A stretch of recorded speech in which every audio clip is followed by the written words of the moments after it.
आपका स्वागत है दोस्तों। आज की इस वीडियो में आज हम आपको काइंड्स ऑफ शेयर बताएंगे, यानी कि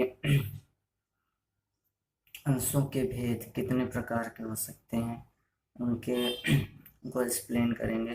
तो उससे एक्सप्लेन करने से पहले दोस्तों मैं आपको एक बात बताना चाहूँगी। यदि आपने दोस्तों हमारा चैनल अभी तक ब्लॉग सब्सक्राइब नहीं किया तो दोस्तों आपसे रिक्वेस्ट है, प्लीज़ प्लीज़ हमारे चैनल को सब्सक्राइब करें। उसके बाद जो एक नीचे बेल का बटन है उस पर क्लिक करें। इससे आपको हमारा जो भी वीडियो आएगा उसका नोटिफिकेशन मिल जाएगा।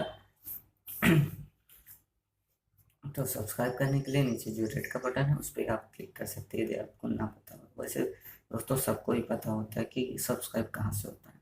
तो दोस्तों आइए शुरू करते हैं। तो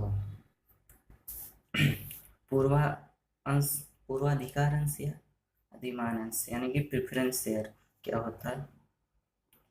इन अंशों का आशय उन अंशों से है जिन्हें लाभांश संबंधी या पूंजी के पूर्व भुगतान संबंधी पूर्वाधिकार अंश दिया जाता है। लाभांश संबंधी पूर्वाधिकार का आशय यह है कि जब किसी कंपनी के लाभ अंशधारियों में बांटे जाते हैं तो इस श्रेणी के अधिकारों को सर्वप्रथम एक निश्चित दर से लाभांश पाने का अधिकार होता है। पूंजी को पूर्वाधिकार से संबंध में पूर्वाधिकार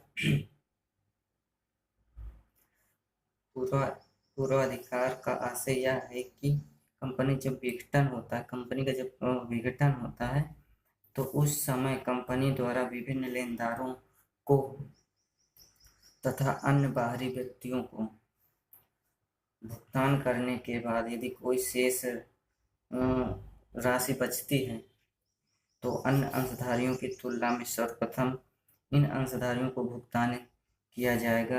इनके भुगतान के बाद बची हुई रकम में से ही अन्य प्रकार के अंशधारियों को भुगतान किया जाएगा। दोस्तों पूर्वाधिकार अंशधारी कभी कभी यह भी अधिकार दिया जाता है कि कंपनी के विघटन पर सभी प्रकार अंशधारियों की पूंजी के भुगतान के बाद यदि कोई रकम शेष बचती है तो उसमें भी इन्हें हिस्सा मिलेगा।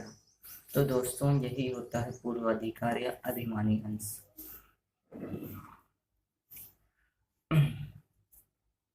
तो दोस्तों अगला क्या होता है, असंचयी पूर्वाधिकार अंश। असंचयी पूर्वाधिकार इन अंशों पर अन्य अंशों की अपेक्षा सर्वप्रथम एक निर्धारित दर से लाभांश दिया जाता है, परंतु यह लाभांश उसी वर्ष दिया जाएगा जिस वर्ष कंपनी को पर्याप्त लाभ होगा।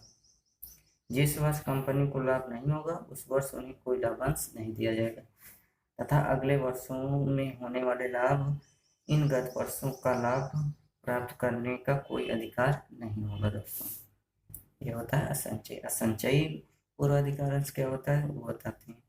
इसमें क्या होता है दोस्तों, इन्हें लिखित अंशों से अधिकार प्राप्त है, साथ ही उन्हें यह भी अधिकार प्राप्त है यदि कंपनी को किसी वर्ष लाभ न हो तो वे उस वर्ष बकाया लाभ को अगले वर्ष में प्राप्त कर सकते हैं। दोस्तों इस प्रकार जिन जिन जिन वर्षों में लाभ की अपर्याप्तता के कारण उन्हें लाभ नहीं मिलता है तो इनका लाभांश संचित होता रहता है और भविष्य में लाभ होने पर उनको सर्वप्रथम इनका संचयी लाभांश दिया जाता है, फिर चालू वर्ष का लाभांश दिया जाता है। तो इनके लाभांश का पूरा भुगतान होने के बाद ही बचे हुए लाभ में से अन्य अंशधारियों को लाभ मिलता है।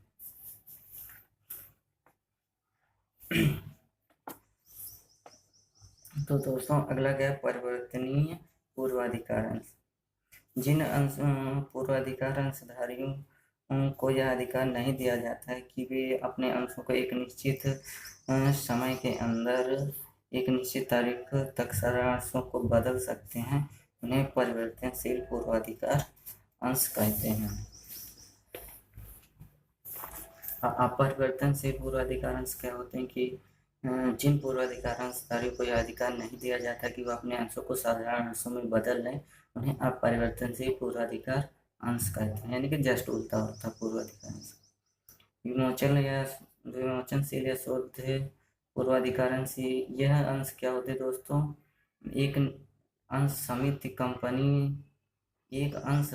कंपनी में अधिकृत हों, ऐसे पूर्वाधिकार अंश निर्गमित कर सकती है जिन धन कुछ शर्तों के अनुसार लौटाया जा सके, जिनका धन कुछ शर्तों के अनुसार लौटाया जाएगा। इन अंशों को इसीलिए पूर्वाधिकार अंश कहते हैं। दोस्तों अगला है अविमोचनशील पूर्वाधिकार अंश।